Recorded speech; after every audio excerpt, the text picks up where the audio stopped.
Imagine a world where roads are so hot you can fry eggs on the pavement, where vehicles burst into flames under the midday sun, where emergency crews are racing rooftop to rooftop, trying to stop buildings from igniting. This is not a scene from a disaster movie. This is China right now. Gripped by one of the most intense and widespread heat waves in its recorded history, and it's far from over, July 2025 has delivered wave after wave of relentless heat scorching vast areas of central southern and western China, with temperatures breaking records almost daily.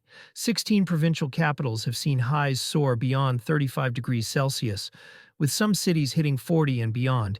In Tibet, Mongkang County, and the Turpan Basin in Xinjiang, thermometers climbed over 42 degrees in the air, while surface readings hit an astonishing 73.5 degrees on asphalt, the kind of temperature that melts rubber and warps steel over 29 national weather stations.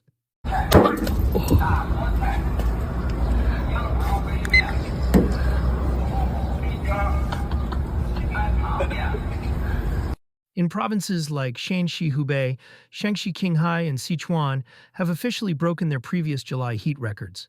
This heat wave is not just about numbers. It is altering the physical and social landscape. In real-time, streets in several cities have buckled under the stress road. Surfaces have expanded, twisted, and cracked under the searing pressure, with some areas reporting the kind of heat distortion normally seen only in desert military zones. Plastic fixtures on traffic signs and bus stops are melting, while vehicle tires burst in parked positions without any movement. There have been multiple reports of cars spontaneously catching fire simply from being parked in the sun. Engines overheat, fuel lines crack, and ignition systems combust. Without warning, fire departments in cities like Xi'an, Chongqing, and Chengdu have responded to dozens of rooftop fires caused by overheated materials in older buildings in many urban areas. Plumes of smoke have been seen drifting up from residential and commercial rooftops, triggering emergency evacuations and non-stop aerial surveillance by firefighting drones. China National Meteorological Center has issued widespread orange and red alerts for extreme heat. And with good reason. In the past week alone, electricity consumption surged past 1.5 billion kilowatts, breaking national demand records. For the third time this month, cities across the Yangtze River region, including Hangzhou, Wuhan, Nanjing, and Changsha, are reporting full capacity operation of their local power grids.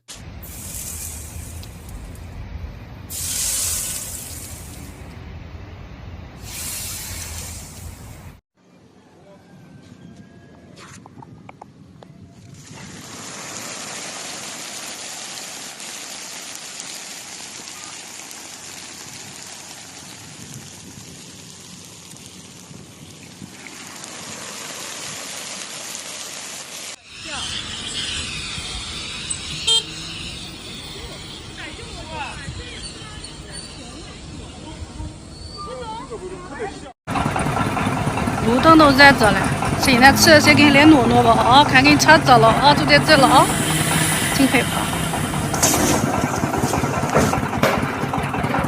Putting enormous pressure on infrastructure and leaving many at risk of sudden blackouts. Solar power helped ease some of the pressure, with about 50% of extra power generated in June coming from solar panels.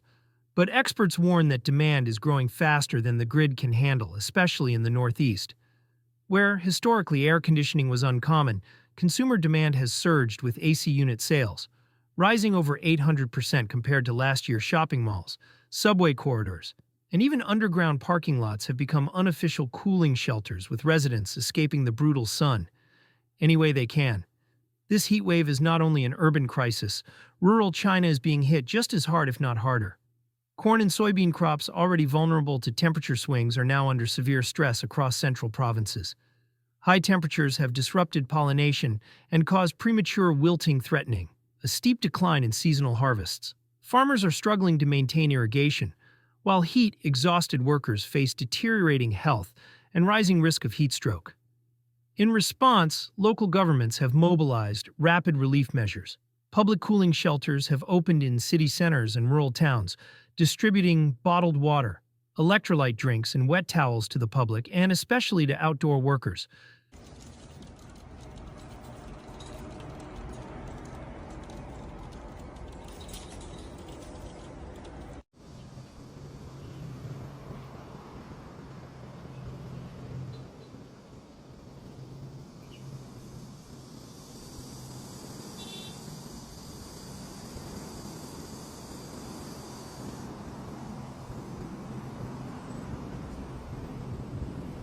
郑州今天到底有多热？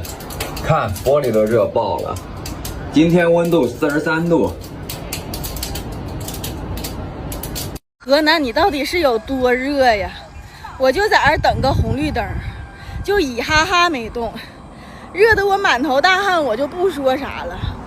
那怎么还把我鞋，哎呀妈呀，烤化了呢？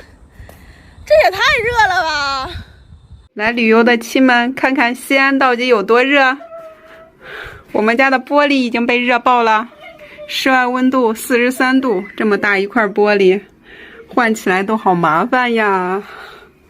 杭州有多热？鸟儿都不敢走黑的，一早黑的，专门扫白天。